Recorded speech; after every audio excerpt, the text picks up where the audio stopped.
En skivbörs är en pulserande katedral där musikens själ vibrerar i vinylens varma spår. Här exploderar passionen för det fysiska. En febrig jakt på gömda skatter där varje fynd är en elektrisk stöt av ren upptäckarglädje. Det är en gemenskap förenad i en brinnande, delad kärlek till musiken som definierar oss.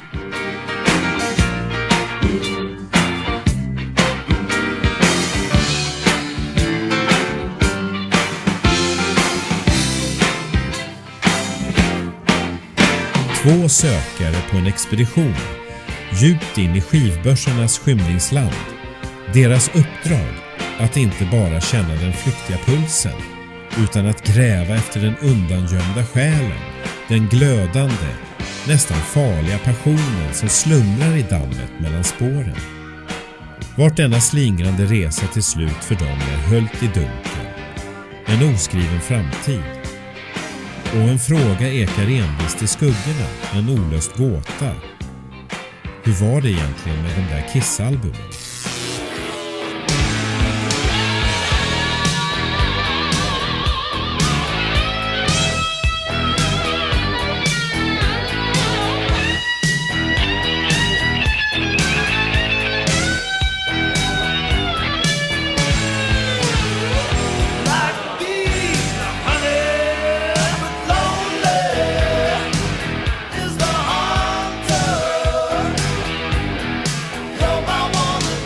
Ja, nu är vi på Söder. Ja. Och här börjar vår...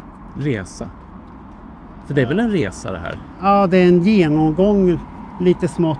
Hur vi klarar av en genomgång nu utav skivbörsar i Stockholm. För det är lite tufft, men vi ska försöka. Och vi börjar med en klassiker. Du menar att vi ska göra det lite lätt för oss? Ja, vi börjar på Hornsgatan. Ja, det är inte på Hornsgatan det här. Men det är i Hornstull i alla fall. Ja, det är Hornstull. Hornstull är rätt i alla fall. Vi är precis vid foten till Västerbron. Ja. Och sen så har vi åt andra hållet så har vi Liljeholmsbron. Så att vi är liksom i så centralt som man kan vara när det gäller Hornstull. Så att de som vet vad vi är. Vet du vart vi är? Ja, på Söder. Ja, det är bra. Ja, vi är på Söder och vi ska in på Mickes. Och Mickes är ju en klassiker. Har funnits sedan... Länge. 96? Ja, för mig 96. Ja. Vi får väl fråga och kolla om det stämmer. Men vi har ju precis också hamnat i någonting han har firat på Facebook. Att han har haft 10 000 dagar öppet. Wow, det måste vi konstant. Ja. Och det är ju sjukt.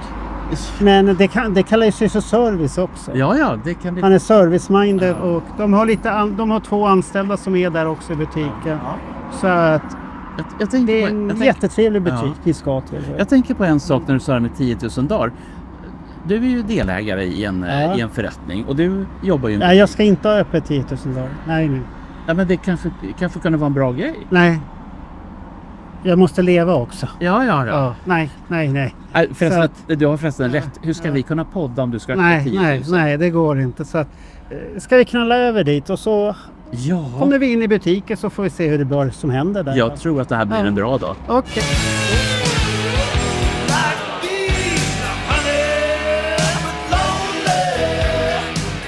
Nu har vi kommit till Mickes. Det här är Micke. Det här är Mickes 10 000 dagar som han har funnits här. Och det är häftigt värre. Ja, det var inte en riktigt korrekt beskrivning egentligen. Den korrekta beskrivningen är att det var 10 000 dagar sedan det var stängt en hel dag i butiken. Så är det. Så att det har varit öppet varje dag i 10 000 dagar. Det är den korrekta beskrivningen. Den här stängda dagen det hände typ 1,5 år efter det där öppnat. Så att en svit på 10 000 dagar, inte en dag stängd. Ganska unikt skulle jag säga. Ja, med tanke på hur många av dina kollegor i branschen som tycker att vi ska vara öppet på lördagar nu för tiden. För de orkar inte längre. Och du är här varje dag. 7 dagar i veckan, året runt. Midsommarafton, julafton, nyårsdagen. Ja, det spelar liksom ingen roll. Vad är det som gör att de inte orkar och du orkar? Ja, det vet jag väl inte. Kanske har vettigare grejer för sig vid sidan om. Du menar att de har ett liv alltså? De kanske har ett liv, ja. Precis. Det kanske är mig det är fel på. Ja. Men då har du haft öppet, som du säger, mer än 10 000 dagar. När drog du igång hela härligheten? 96, hösten 96. November 96. Det var CD-skivornas tid då? Ja, det kan man säga. Men jag satsat mycket på vinyl. Eftersom att jag är gammal vinylsamlare i botten själv. Ja. Så satsar vi väldigt mycket på vinyl också. Men det var, jag kan säga att det var 50-50 var det för den tiden ungefär. Ja. 50-50. Och när var det som det ser ut här nu? För nu är det ju mest. Ja, det har ju varit en stadig utveckling till att det blir trängt undan CD mer och mer. Men, och LP har tagit över mer och mer. Så det är en sån här kontinuerlig utveckling som sista draget gjordes kanske för något år sedan när vi var en hel hylla där med CD som vi tog bort. Ja. Och så tog vi lite LP-skivor istället. Men vi säljer bra med CD också. Bara med. Alltså jag har ingenting emot CD. Vi säljer skapligt med CD också, absolut. För du har ju en grej. Jag är ju, ja det vet ju tittarna utav den här podden. Jag är ju CD-intresserad. På ett nästan ohippt sätt. Ja, kanske. Precis. Och du har ju som någon slags lockvara. Du ställer ut jättebra CD-skivor för nästan inga pengar alls. För att man ska komma in och köpa resten. Ute på gatan, lådan på gatan där. Ja, jajamensan, det stämmer bra det. Det stämmer bra det. Och sen då, när de väl är inne och de ska ha sina CD-skivor, vad gör du med dem då? Ja, jag är ingen påprackare utan jag låter folk få bläddra i lugn och ro. Hittar de mera så gör de det. Så att du är en god och fin människa som säger, kom in, njut av det jag kan bjuda på. Ja, så är det ju. Jag kanske kan ju vara så att jag kanske är lite blyg också. Och jag hade kunnat stå och pracka på någon och tipsa om någonting sånt där. Ja, men jag känner igen det här. Jag vet hur det där känns och hur jobbigt det kan vara. Jag brukar säga att när det kommer någon som jag vet är intresserad av någonting så brukar jag säga, det är en tunn linje mellan tipsa och pracka på. Aha. Men du gör ett försök. Och du har ju faktiskt frågat efter den här killen och så plockar jag fram. Nu fick vi faktiskt in den här skivan i förmiddags. Ja. Så det skulle kanske vara... Ja, just det! Jo, tack mycket! Ja. För att man vill ju inte att någon ska hamna i någon obekväm situation. Nej men jag förstår. Och känna sig tvingad att köpa. Så jag tycker, gud vad jobbigt det var att gå in i den här affären. Han tvingar mig att köpa den här skivan. Det går ju inte. Men det är bra, för då vet jag att de kommer tillbaka. Det är inte det här som en del butiker vi har besökt. Att det liksom är sådär, vad ska du ha? Och så låter det lite hotfullt till och med. Och du har något överhuvudtaget. Ja, vad gör du här? Ja, det gäller ju alla typer av butiker. Jag går ju ofta i bokhandlar. Och det kan ju vara väldigt... vad vill du ha? Är det speciellt du söker? Okej. För att jag tror inte jag ser ut som någon som bokmal, vilket jag ändå är. Ja. Är det rätt böcker så vill väl alla bokmalare? Ja, så jag köper ju väldigt mycket. Jag köper mer böcker än vad jag hinner läsa. Ungefär som folk köper mer skivor än vad jag hinner lyssna på. Men jag känner mig väldigt i bokhandlar. Många som känner mig väldigt så här. Hur var det här då? Jag hjälper till med något. Så här. Ja, precis. Men de som kommer in här, för vi gissar ju på att de flesta som tittar på vår podd antingen Kiss-fantaster eller har ett stort vurmande intresse för hårdrock. Vad är liksom tipsen? Så att man inte går här och så tittar man i Kiss-lådan och så ser man att det är Animalize och Lick It Up igen. Precis. Ja, just det.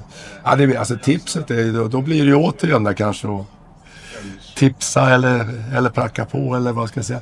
Det är ju vara här så ofta som möjligt. Ja. Det är det som gäller helt enkelt. Jag har till och med hört om de som är intresserade av klassisk musik som går hit minst en gång om dagen för att se om det har kommit någon ny Beethoven. Ja, absolut. Och det gäller även dina kunder annars också. Är det mycket stammisar eller är det de som bara kommer och går? Nej, det är mycket stammisar. Väldigt mycket. Cool. Just nu så är det ju... Just nu är det hälften som dyker upp minst en gång i veckan. Det är ju fantastiskt i alla fall. Men det som också blir frågan är ju singlar. Ja. Och Kiss. Och Mickes. Går det ihop? Ja.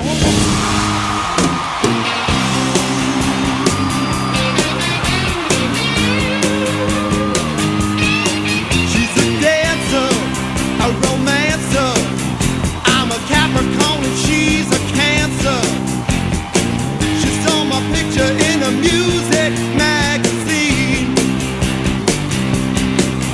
She made me, said she'd get me, touched her hips and told me that she'd let me. I took her hand, baby, this is what I said.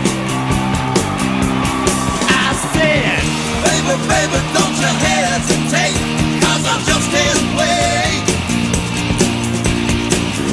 Lady, won't you take me down on my knees? You can do what you please. Come on and love me. Sådär, ja, här har vi en fin låda där det står hårdrock på. Ja, då finns det hopp.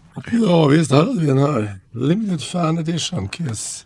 Det är ju ingen raritet precis här. Ja, men den är fin. Heaven's on Fire. Ja, titta. Här är bekanta grejer. Ja, jag förstår det. Lite Hollandspress och sådär, men det är ju fina grejer. Bildomslag och allting. Och här, nu börjar det hända grejer. Här har vi ju ett set bildskivor här. Det ser ut som kan det vara en intervjuskiva det där. Ja, det brukar vara det de här.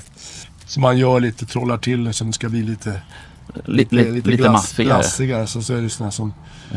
Ofta är det ju ingen som ens lyssnar på dem där. Man ska bara ha dem Man helt ska bara enkelt. ha dem. De här intervjuerna brukar finnas på annat håll ändå. Så. Vad ligger den där på? En 300 eller? Och 200. Ja, det är ju ett kap. Ja, visst. Det är ju en 50-lapp per... Ja, det är ju... Det finns säkert, om man bläddrar man vidare här så finns det säkert någonting mer också. Men hur är det med singlar rent allmänt? Går det upp? Går det upp eller går det ner? Nej, eller? jag tycker det är ganska stabilt. Ja. Absolut. Här är vi den här. Ja, du ser. Ja. Också en 83. Det är ju den generationen som många av Kiss-fansen idag tillhör.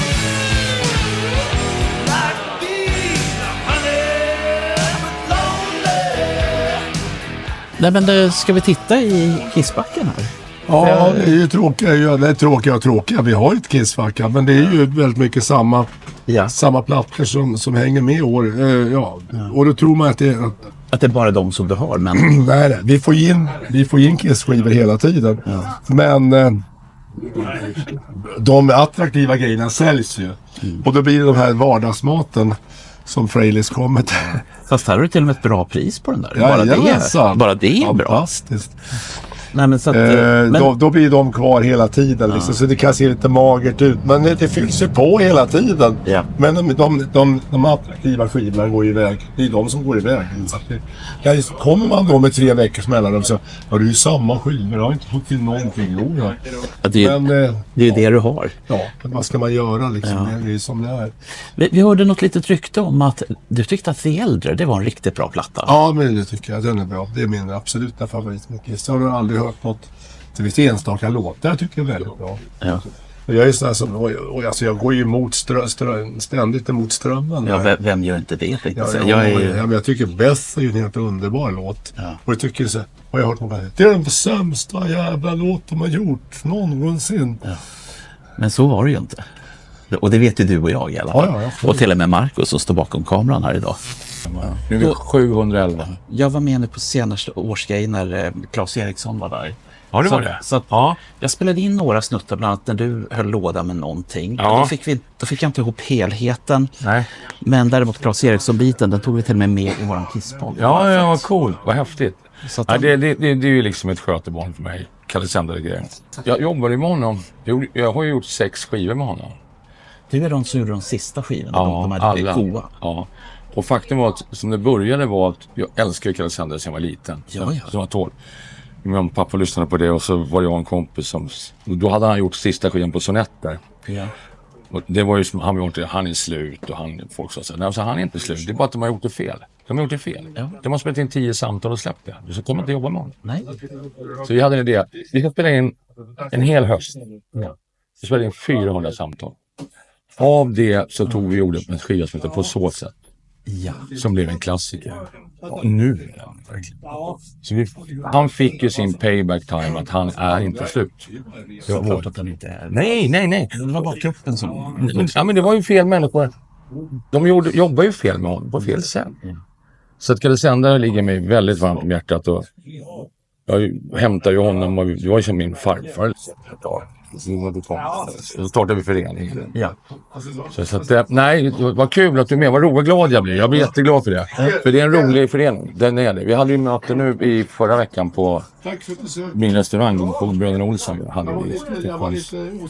Då var det Eurovision-vecka. Ja.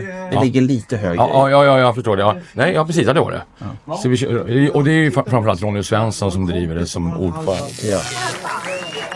Ja, det är dags. Kockarna langar ut käk nu, så att, hoppas ni har lite tålamod, men vi har väl trevligt tillsammans nu. Och du vann vadet också. Ja. Vi får göra upp det med honom där. Vi har ljudet fungerar, det är bra, det hörs. Mina maten är på väg ut. Så vi har ju också, så småningom kommer ju Lars och Laila här som har podden. Och berätta lite om den. En applåd till Lars som skrev boken. Den finns att köpa. Vi kan få den signerad här. Det finns 3x med CD. Esparesa-skivan är det, va? Ja. Det finns det. Det finns med CD. Det finns 3x kvar. Mycket fint. Och sen har vi ju finbesök. De håller sig lite undan, va? De är inte som Kardashians, utan de håller sig lite undan. Men inne där ser jag en gammal batterist jag känner. Ja, han kunde slå luren i blå pastell. En applåd till Ingvar och Mats. Ingvar är alltså Kalles dotter. Hon sitter där inne. Kan vi titta ut lite? Ja, där kommer hon! Yay! Kalles. Solen går ner, Ingvar. Ända från Sveriges framsida. Ja. Som sagt, käket kommer, det blir lite pausmusik, eller vad blir det? Har du någonting att säga? Klocklåt kanske? Klocklåt? Ja. Medan du letar så ska vi också ha en applåd, självklart. 20 år fyller vi. För 20 år sedan så bildade Per Bergman, han måste sitta ner på grund av ålder och annat skit. Där är han. Stort tack Per att du orkar. Och Kalle är större än någonsin nu, det är fantastiskt roligt. Tänk så många mil den Kalles samtal har ätit upp för oss som turnerar som musiker. Alltså herregud vad underbart det var. Och vi ska inte glömma av, vi har ju sagt det förut, att, och jag träffar Björn Ulvaeus i sommar igen på den här festivalen i Västervik. Och vi ska se till att ha någon slags, vi måste ordna detta, en namninsamling. För att han ska få en hedersgram i Kalle, eller hur? Tänk så mycket han har betytt för alla musiker i Sverige. Man kan bara säga utan att säga namn att jag har fått ett väldigt avsnoppande svar om någon som tyckte att det ska vara någon som spelar musik och har sig, va? Okej? Men Kalle, det är ju som musik, eller hur?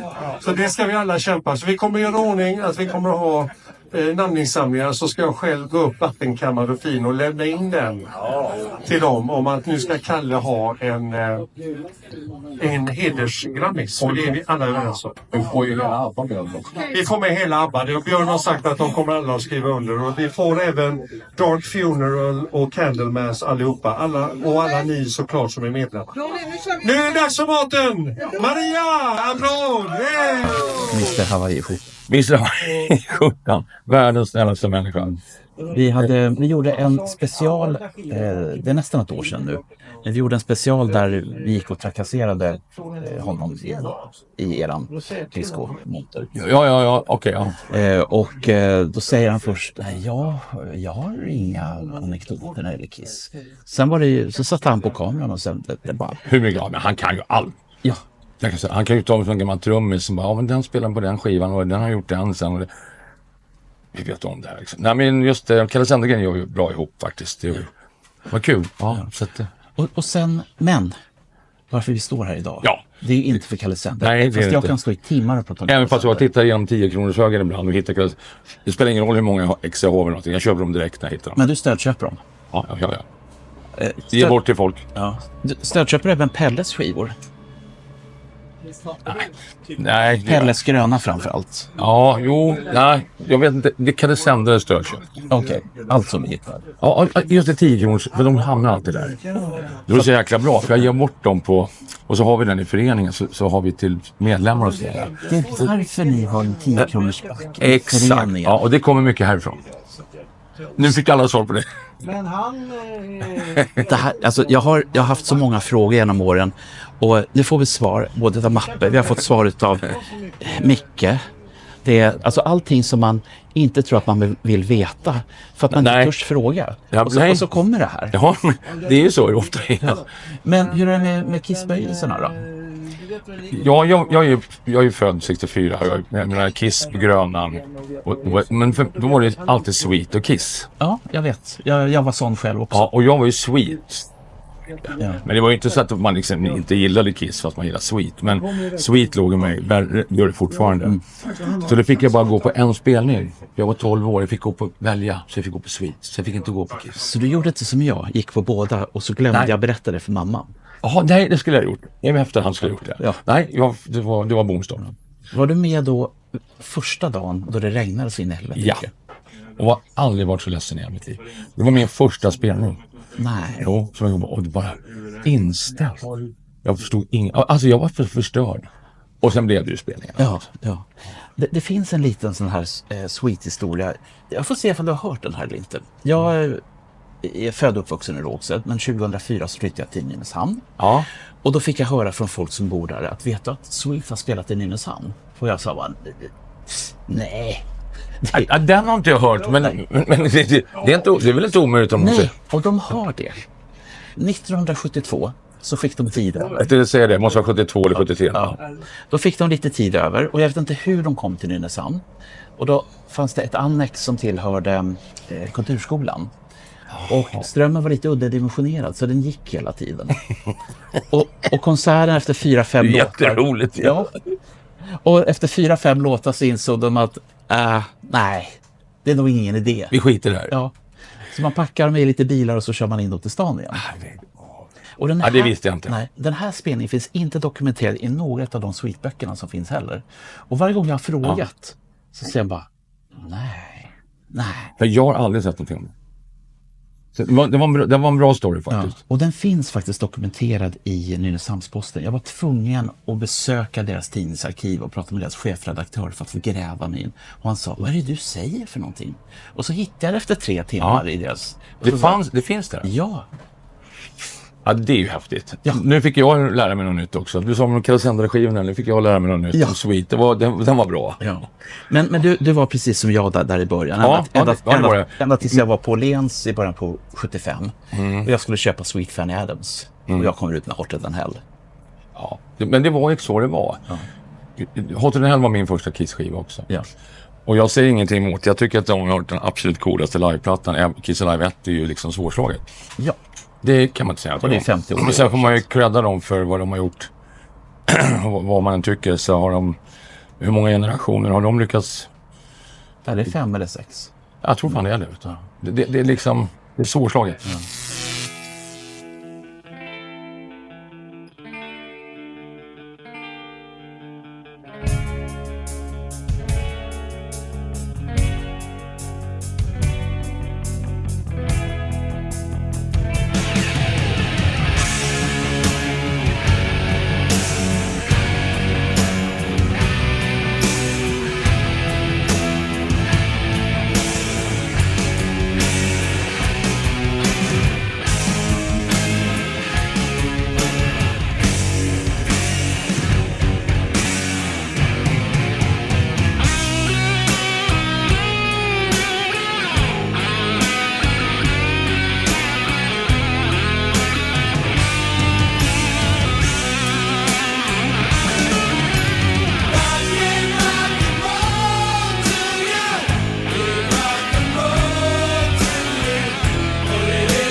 that gave rock and roll to you.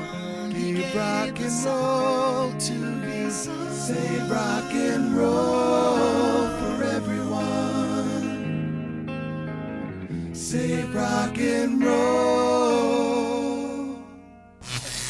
Och sen är det som så vitt jag vet i alla fall, så du delar en grej till med en person som vi har intervjuat tidigare. En fantastisk liten farbror, för detta djävulsdyrkare som kommer från där det begav sig. Ja, okej.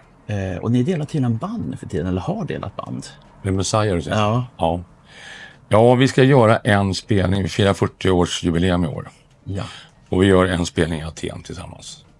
Det är coolt. Det blir ett gig som vi gör. Och för att vi har inga ont om varandra överhuvudtaget. Utan vi har pratat om det och sagt att vi gör det för fansens skull. Och det har blivit en sån jäkla uppståndelse. Jag har bokat biljetter från 27 länder, fick vi höra häromdagen. 27 länder. Är den jätteutsåld eller den här?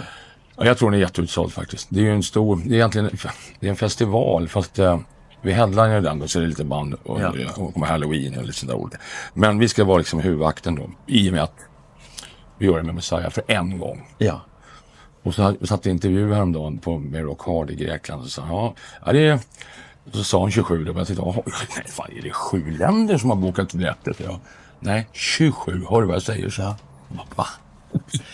Men det betyder alltså att det är i Grekland. Det är när? Det är i september, 16 september. Ja. Och den här spelningen, går den och letar rätt på typ nätet efter? Ja, det kommer den göra. Det kommer inte ha någon kameraförbud eller någonting. Nej, den kommer finnas. Ja. Och sen håller vi på med en dokumentärfilm också. En långfilm som är 40 år. Den heter Nine Lives of Doom. Det är en biofilm faktiskt. Coolt. Den såg jag trailer på för en vecka sedan. Och där är med Jonas Åkerlund inblandad att göra. Det är 84 eller något sånt. Han gjorde första videon med oss. Ja. Och sen så gör han det här nu. Eller han gör det, men han är executive producer. Fint ska det vara. Ja, men det är att han är lite överhuvud. Han har inte tid. Alltså han kostar ju skjortan att göra med. Så att vi var glada att han ställer upp. Nej, jag såg trailern häromdagen. Jag blev lite faktiskt rörd. Det var så mycket gamla bilder som var med från turnéer sedan 89 och 90 och 91. Det som var med i trailern. Det är fantastiskt. Ja, men den kommer ju gå på biori och sånt där. Ja. Och sen ska det blir sån. Och sen blir det förhoppningsvis SVT skulle visa då kanske. Ja. Vi får se. Men vi jobbar så 17 med att det är bra team som jobbar med. Det kanske blir K-special till och med. Det skulle kunna bli. Vi vet inte, men så pass bra material är det. Och så pass, och det handlar ju inte om bara oss, det handlar liksom om man ska tycka den är kul att se. Det blir för smalt att det är bara Calamus fans. Det ska vara någonting som man tycker, fan det här var ju coolt, vad är det här för band? Eller vad är det här? Ja. Och dit tror jag vi har börjat komma nu liksom. Tänk om det blir en revival så ni är tvungna att stå ut för varandra igen. Ja, nu har vi ju Johan, vår första sångare. Faktum är att vår originalsångare är tillbaka. Och han kom ju innan Messiah. Okej. Det är Johan som är den första skivan som är mest populär. Okej. Och så att då har Messiah också sagt faktiskt tydligt att om inte han går med på det här, då vill inte jag göra det. Okej. Messiah är jävligt snäll. Jag vet. Vi har haft så många samtal. Kiss kan jag tänka mig. Ja. Nej, men han är jäkligt schysst. Och det har han sagt klart och tydligt att vill inte Johan vara med på det här så vill inte jag göra det. Men Johan tycker att det är självklart att vi ska göra. Sen är det som så att jag och Marco, vi har ju varit på ett annat ställe där du är kraftigt insyltad i. Och det är ju Garlic. Ja, restauranger. Ja. Och jag menar, jag vet inte hur många gånger vi har varit i källan och intervjuat allt ifrån... Ja, ni har gjort det. Det är mycket, det är mycket sånt. Mycket events och intervjuer och videoinspelningar. Ja. Jag menar, vi har till exempel den här skivvaktboken av Jörgen Holmstedt. Ja. Okej, ni har gjort den med honom. Ja. Sen har vi gjort även, det ska vi se här, Car Jam. Okej. De har gjort 2 stycken, vad ska man säga, nu ska vi ha ett event för vår nya skiva. Ja, visst. Och på den första, och det är tack vare den icke-existerande spelningen som de inte gjorde. Okay. Som vi träffade varann och började på. Vad häftigt. Och sen så var vi, för att de skulle ge ut en ny platta. Ja. Som fortfarande inte har kommit. Okay. Som vi fortfarande väntar. Ja. Så att, och det har gjort att de gångerna så att säga, som vi har varit på besök och dokumenterat event som har varit i källare. Så har vi kommit ännu närmare varandra. Ja, men vad kul, vad roligt. Så det kan vi också tacka. Ja, men vad roligt, vad glad jag blir. För att det är faktiskt så att det är väldigt Ja, det har blivit väldigt populärt att göra. Det är många som vill ha events där och vi hade motorgrejer nu i veckan. Jag var inte där själv och sen hade vi... Ja, jag såg att den var... Brand for Fans gör med om de ska presentera någon likör eller vad fan som helst. Och speciellt band som har releaser liksom, som bjuder in sina kompisar och så att vi... Det är mycket... Jag kan ju hålla med om att det är ett bra ställe att ha det på. Ja. Det mest udda som jag inte har bevakat, som har varit lite sur på mig för att jag inte kom, för att jag känt honom sedan vi var 16, och det är Anders Tegner och hans senaste deckare. Ja, just det. Ja, det var bara så, Anders. Jag kunde inte komma. Anders och jag har ju varit där också. Ja. Och sen Rickard Granfors gjorde sina film, vilket jag tycker är så jävla häftigt, hans filmaffischböcker. Rickard som han hade sitt event där, när Coffee Table-böckerna så här tjocka med alla såna gamla 60-tals, 50-tals affischer och det är lite ekivoka grejer och sådär. Men det är en filmaffischsamling som är enorm och det har han gjort böcker på. Så han har gjort bägge de eventen hos oss, bägge böcker. Men för han har ju något lager ute i Bålsta. Ja, jag vet inte. Han är ju helt underbar alltså. Och han har nämligen någonting, vi har pratat en del om en del filmer som kom i början på 70-talet när vanliga skådespelare gjorde nästan porr. Ja, men det är ju precis det. Ja. Ena boken är ju nästan bara sådana grejer. Det är så här gränsfall, va? Ja. Och jag har ju Jarl Borssén och sådana här gamla ståndaktiga. Jag har ju berättat till exempel för de här pojkarna om när Björn och Benny inte hade några pengar. Ja. Och så gjorde de musik till Inga 1 och Inga 2. Det är grejer det. Det är en hängsesmällare. Ja, ni som inte ser Marcus håller i kameran så ska jag säga att han bara blir så här rosa lätt om kinderna. Han tycker att jag är så ekivok när jag tar upp det här. Men det är så tacksamt. Ja, det är jättetacksamt. Och det är sådana där stories är ju bäst. Alltså. Ja. Det är bäst.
Nu är jag hos Micke. Ja. Och Micke fyller 10 000 öppna dagar i sträck. Ja, jag har lärt mig det också. Ja, just det. Vad är grejen med Micke? Varför är du här? Varför just här? För att jag älskar att hänga här. Det blir som ett... Mickes blir ju för många, tror jag, som ett litet andra hem. Man går hit och springer om man är här för att köpa något. Man bläddrar. Nu köper jag i och för sig rätt mycket också, men... Ja. Och det är sånt... atmosfären är ju helt enorm, tycker jag. Och det är fler med mig som säger samma sak. Man går hit så man är alltid välkommen och man har alltid någonting att snacka om. Eller man pratar om någon spelning, man har gjort det. Ja, men, och så är det skivorna självklart. Ja. Så att jag kan ju känna så här ibland att nej, jag har ingen skiva jag ska leta efter, men jag åker inte mycket så jag ska ändå handla mat inne på en stund. Då går jag hit. Ja. För jag vill bara liksom hänga och lufta av mig. När jag kommer hem från en turné eller vad som helst så tycker jag att åka hit, det är fantastiskt. Det som jag kan känna de gånger som jag har varit här, nu har inte jag varit här i närheten av de gånger som du har varit här. Nej. Men det som jag känner, till skillnad från många andra skivbörsar, är att här får du inte ångest när du går in. Nej. För att på vissa skivbörser när du går in, då får du ångest av röran och kaoset som är där inne. Här, det är mycket skivor, men det är inget kaos och det är ingen ångest, utan du känner liksom, du känner dig välkommen. Du känner dig välkommen, och sen är det också en annan sak med Micke, säger att han har alltid hållit human. Alltså nu har ju skivorna gått upp i pris, så är det ju, det kan vi inte ta ifrån. Tillgång och efterfrågan och sånt. Ja, så är det ju, va. Men han har alltid hållit nivån på de priserna som är relevanta. Ja. Många andra skivbörser utnyttjar ju liksom, och tittar på Discogs till exempel, ja, det är det högsta priset, då sätter vi det. Ja, men det är ju vansinnigt. Ja, men det är många som gör det, för att de ska bara tjäna pengar på det. Men Micke, det är klart att han ska tjäna pengar på sina skivor, men han är fortfarande relevant. De har ju priserna. Hittar man en skiva här för, ja, den Manowar-skivan är en av mina favoritplattor. Men det är klart den kostar 800 spänn. Men jag vet att den gör det för den har affisch i den. Ja. Men han har gått till en annan skiva för som kan kosta 1200 spänn. Mm. Det är där, jag vet, om jag vill ha den där så vet jag att den är värd de pengarna. Om du inte slog till när den... Jo, jag gjorde ju det då. Ja. Men alltså, det är ett bra exempel. Det finns en massa exempel här liksom. Angel, precis. Det här Ja. är stort. Det var nämligen den jag var ute efter. För Den är fin. För vi gjorde... Så, stanna kvar nu. Ja, den där. Ja. För vi har gjort en specialare om Angel. Därför att det kallades, nu har jag fått äta upp det här, det kallades för De vita Kiss. Ja, kolla omslaget. Love Gun, eller? Ja. Men de har ju använt sig av samma producenter också till viss del. Ja. Men nu fick jag backa på det här och säga Angel är de vitklädda Kiss. Ja, så är det. Så heter det numera. Casablanca satsade väl en försökte med dem som Kiss, bara det att Kiss hade ju sminkgrejen, de liksom pikade, de var bara stora, ja. Det roliga är att Neil Bogart, skivbolagschefen, han tecknade dem utan att ha lyssnat på dem, utan att ha sett dem. Var det så? Ja, utan han hade fått massa skvaller från Gene Simmons och även då Angels manager. Så för fan, jag tecknar. Det är ju rätt coolt. Ja. Ja, men det där är stort, alltså. Det går inte att ta ifrån. Nej, sen gick det inte så bra för skivförsäljningen. Nej, det gjorde det inte. Det gjorde det verkligen inte. Och lyssnade på, finns det låt som heter 20th Century Foxes som gjorde till en film. Ja, därför. Vem har plagierat den helt och hållet då? Alltså nu pratar vi råplagiat, och jag har till och med Angel själva, de vill inte gå in i det, men Bon Jovi. Hela riffet är taget exakt. Alltså, vi pratar, han har bara döpt om låt.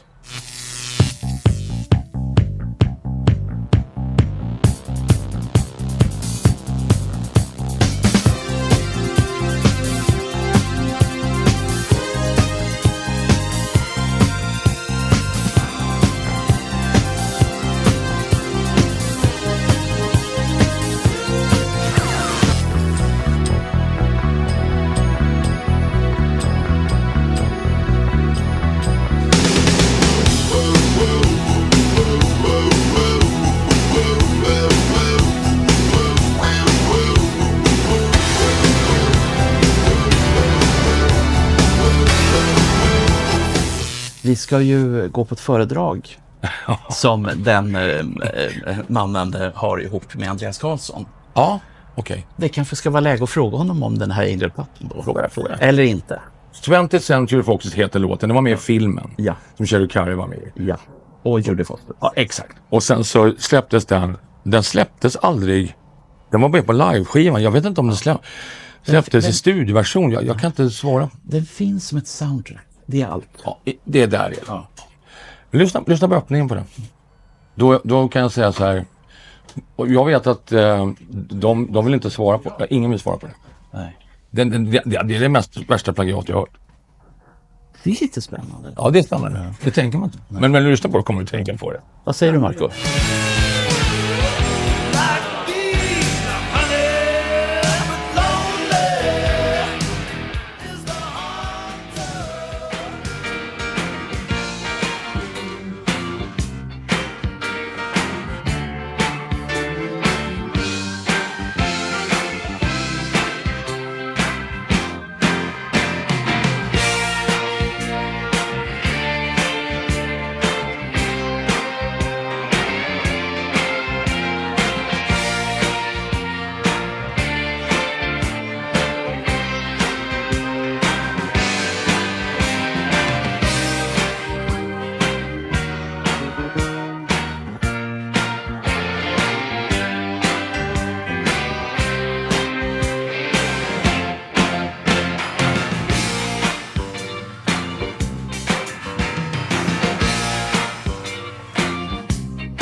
Nu är vi kvar i Mickes butik.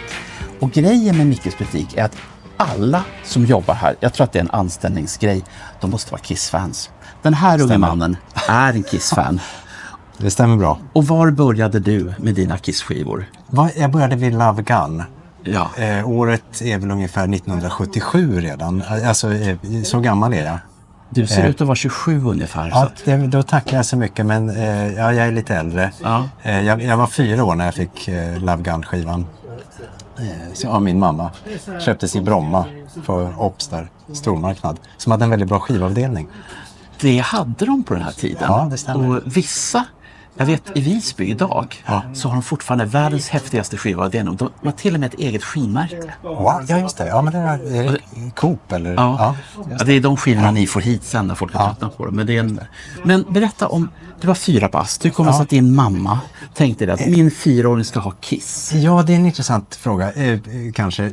Hon hade en väninna vars söner var stora fans. Och då var vi på besök och jag blev väldigt inspirerad av deras rum som var med lite affischer och såna grejer. Du var i monsteråldern. Exakt, det stämmer. A.k.a. dinosaurieåldern. Ja, något åt det hållet, ja. Och du fick inga dinosaurier, du fick Kiss. Och det ska vi vara tacksamma för. Och det var en väldigt bra skiva att få. Man fick med pistolen och det var blod och allt grottvägg allt och det där man ska ha. Ja. Och det är fantastiskt kul.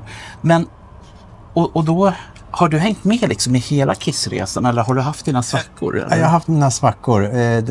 Mest svackor kanske egentligen. Men alltså, så att jag var väl med fram till Pick It Up kanske. Ja.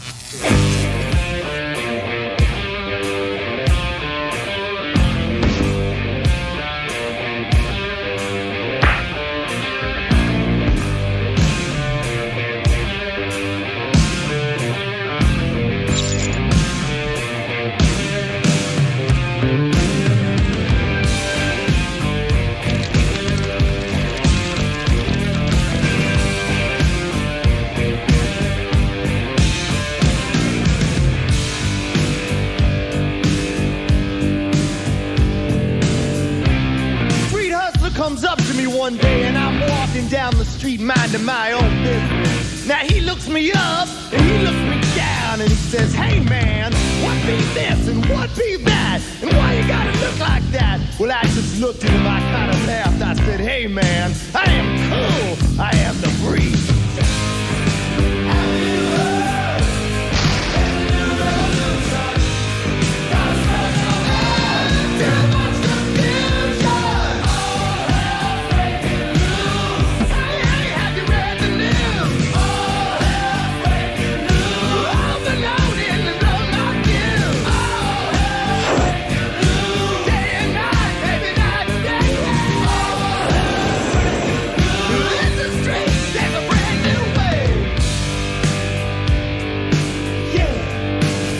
Sen så tröttnade jag väl lite grann. Och det är då så många kom in. De kom in i, alltså den stora generationen idag, de kom in på Lick It Up, lite sådär försynt ungefär som du. Ja. Och sen så kom nästa platta, Animalize. Ja, just det. Och sen var det färdigt. Ja. Och när vi lyssnar på de som vi har som tittar och lyssnar på oss, så kom de in nästan allihop. Sen kommer sådana gamla farbröder som som du tydligen är. Ja. Som du inte ser ut att vara, men det är en annan sak. Tackar. Och det tycker jag är så otroligt fantastiskt. Men har du fått tillfälle att se dem live? Och vad tyckte du om det du såg? Alltså det är det som är dumt. Alltså 96 där så hade jag en kompis som stod i kö och skulle köpa biljett. På den så han tiden? ringde, han på något sätt, vi hade kontakt, jag kommer inte ihåg hur det gick till. Jag tackade nej. Alltså så att jag är ett dåligt fan alltså. Nej. Oscar har ju sett dem flera gånger. Oscar som är din kamrat här. som vi inte ser, men hans stund kommer. Ja, så att nej, men jag har missat dem faktiskt. Det är fruktansvärt. Nej, utan med grejen att det som är viktigt fortfarande, det är inte hur mycket pengar du har gjort av med. Nej. Utan det är hur det känns i hjärtat. Ja, jo men jag älskar ju de där skivorna, absolut. Och mina barn gör det. Ja, du ser, det är precis så här det ska gå till. Ja. Och sen så får de barn och så kommer en ny generation där. Det är exakt. Precis... Nej, men de är genier, Kiss, hur de kan fånga upp ungdomar och barn på det där sättet. Det är genialt. Stora konstnärer, måste jag säga. Makalöst. Men vad mer vart det förutom Kiss? För man lever inte utav Kiss alena. Man måste ha något annat också. Jag höll på med punkrock efter det då. The Damned, det var ett favoritband. De har jag sett live då. Senast i London när originalsättningen återförenades såg jag 2 kvällar på Hammersmith. Men då kan man säga att det du har missat på Kiss, det har du tagit igen med The Damned. Ja, det kan man säga. För du kan ju, för då kan du berätta om legendariska spelningar som de här 96-spelningarna med Kiss. Fast med punk istället. Ja, kanske. Sen så jag var ju jazzfan istället.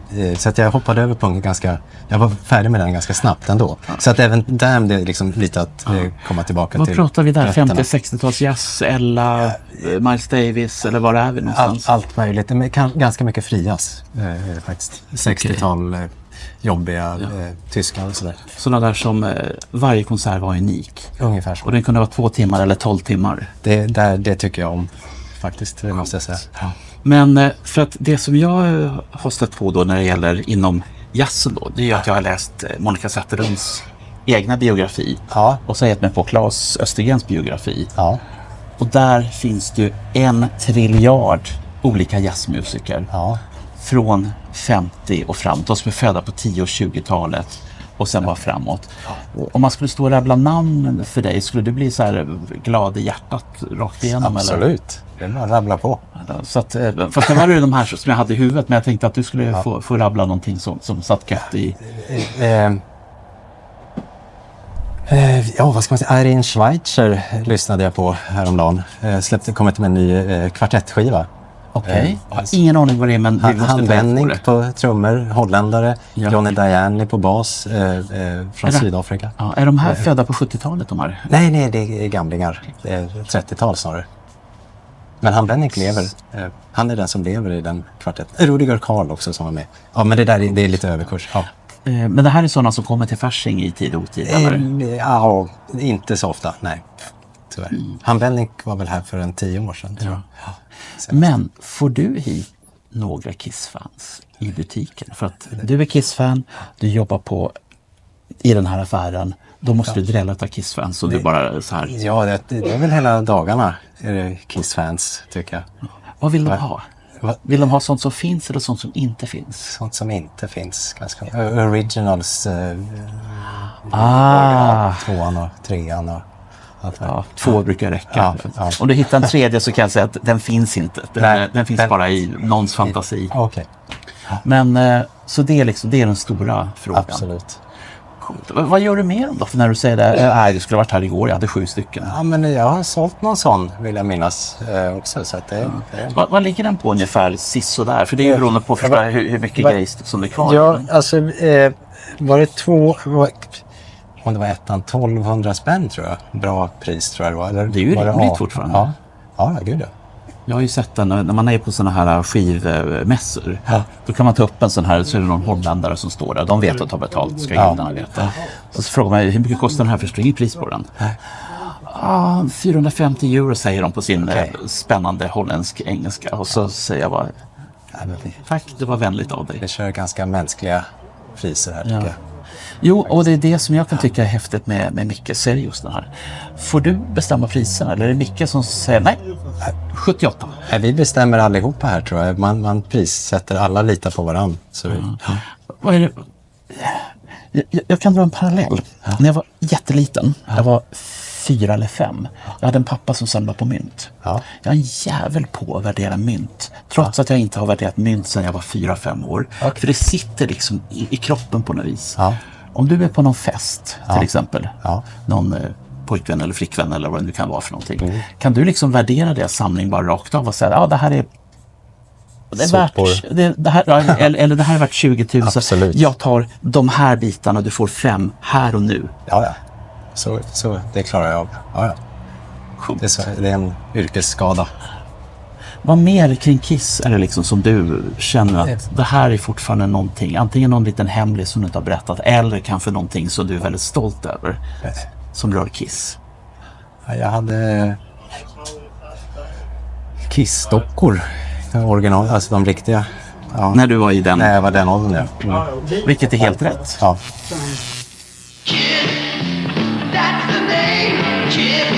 They may look insane, Kiss. It rocks the game, it's Kiss. This is Kiss, each sold separately, and you can put them in any crazy pose you want. That's the name, Kiss. They may look insane, Kiss. It rocks your game, it's Kiss. Kiss, each 12.5-inch figure sold separately by Mego. Han som står bakom kameran här, Marco, hans gick ju sönder. Gick dina sönder? Det gjorde de säkert. Kläderna försvann och säkert, Fast det var någon, jag hade ställt upp som en scen och att de spelade sådär. Det var alltså den versionen där även på kartongerna så det kunde det finnas någon sån här trumset. Exakt. Precis, så var det. Ja. Så de hade egna konserter? Ja. Hade de några speciella låtar som de körde också då? Chuck Me kanske. Bra. Ja. Var det innan han fick sig en stöt eller var det efter? Kan man ju undra. Eller fick han en när han stod på scenen? Ja, kanske.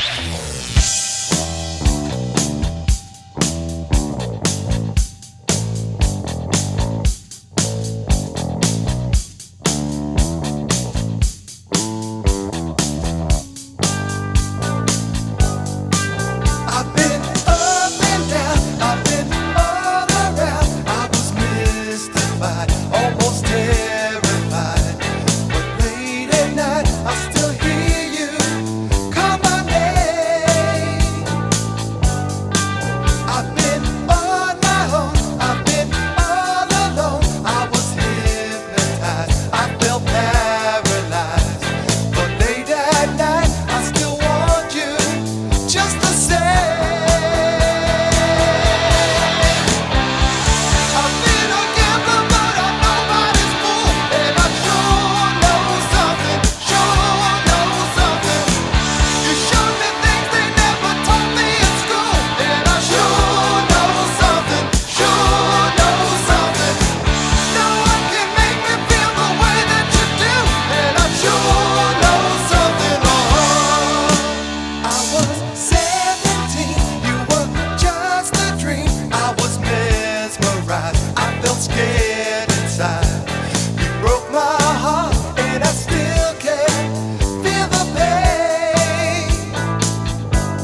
du Marco, det här är ju Mickes skivbörs.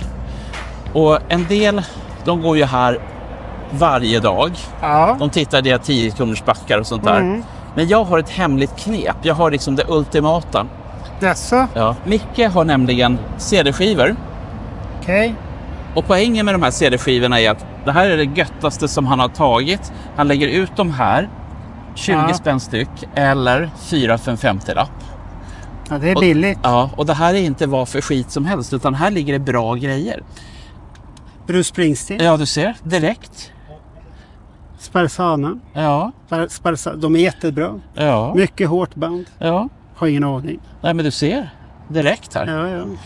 Och sen finns det då de som är lite mer okända. Den här har jag haft. Ja, ja. Jag har den nog i min skivsamling. Jag köpte för några år sedan, så var jag hemma hos en kille som skulle sälja sin Springsteen-samling. Så jag fick alla hans CD-skivor för 300 spänn. Ja. Det är fler än 5, det kan jag ju... Så att du måste titta här nu innan vi ska gå vidare med andra ord. Precis, annars kan du ju slå till här på Skifs. Ja, men han är en klassiker han också. Ja. Tycker du inte det? Jo, nej men det här... Och en del är ju liksom vanligt, vad är Condias och sånt där. Det är inte det vi ska ha. Nej. Utan vi ska ha bra grejer här. Vi ska ha bra grejer. Status Quo då? Ja, det kommer vi till här. Vad hade du Status Quo? Ja, den är där. Jag ser den redan. Ja, där ja. Piledriver. Ja. Sen är jag ju lite så här notorisk också. Jag måste ju titta i för att se, är den repig? Och grejen med Micke är att de är aldrig repiga. Nej. Nu ska vi till här. Nej, titta. Ja. Och just nu så får den bo i Gottehögen här. Jaha. Ja. Men ska vi tacka medan du tittar i Gottehögen så tackar vi för oss här. Och tycker att det här var... Vänta ska vi se. Ja, men... Det här var intressant. Och... Ja, om det här var intressant, då är det tummarna upp som gäller. Ja, det är intressant. Och sen så måste ni följa oss, speciellt ni som är Kiss-intresserade. Eller intresserade av musik eller tokerier överhuvudtaget. Det här är väl värd tid. Alltså all tid man spenderar med våran vlogg. Det får man tillbaka i godhet. Det och skönhet och mysighet. Så att det är jätteviktigt. Ja, men nu ska vi inte störa dig i det här tittandet. Så nu får du titta och njuta av det här. Tackar. Så går vi vidare och lämnar det här. Hej då! Hej då Marco!